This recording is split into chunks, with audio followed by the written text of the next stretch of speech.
प्रदूषण से इस समय पूरी दुनिया परेशान है। भारत में भी जैसे जैसे सर्दियां करीब आने लगती हैं, प्रदूषण की चादर साफ नजर आने लगती है। इसमें एक बड़ा हिस्सा वायु प्रदूषण का होता है।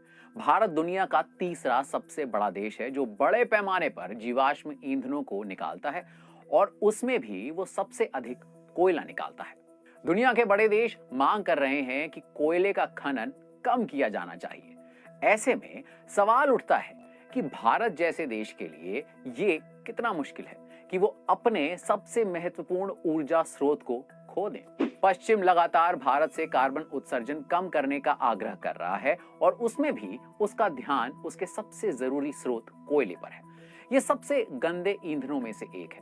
भारत के कुल ऊर्जा उत्पादन में इसकी भागीदारी 70% है। बुकिंग्स इंस्टीट्यूट की हालिया रिपोर्ट के अनुसार भारत के कोयला उद्योग से प्रत्यक्ष और अप्रत्यक्ष रूप से 40 लाख लोग जुड़े हुए हैं, जिन्हें इससे रोजगार मिलता है। भारत का अधिकतर कोयला भंडार कोयला बेल्ट कहे जाने वाले झारखंड, छत्तीसगढ़ और ओडिशा राज्यों में है। इन इलाकों में कोयला अर्थव्यवस्था का आधार है।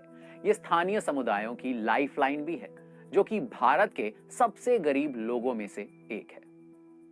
बीते एक दशक में भारत की कोयले की खपत लगभग दोगुनी हो गई है। देश अच्छी गुणवत्ता का कोयला आयात कर रहा है, और उसकी योजना आने वाले सालों में कई दर्जन नई खदान खोलने की है। हालांकि आज भी एक औसत भारतीय ब्रिटेन या अमेरिका की तुलना में बेहद कम बिजली की खपत कर पाता है। इसके साथ ही भारत स्वच्छ ऊर्जा की ओर भी जा रहा है, जिसमें उसका लक्ष्य 2030 तक गैर जीवाश्म ईंधन से 40% तक बिजली बनाना है। दिल्ली स्थित पर्यावरण के think tank council for energy, environment and water के अरुणाभ घोष कहते हैं कि देश ने इस दिशा में छलांग जरूर लगाई है।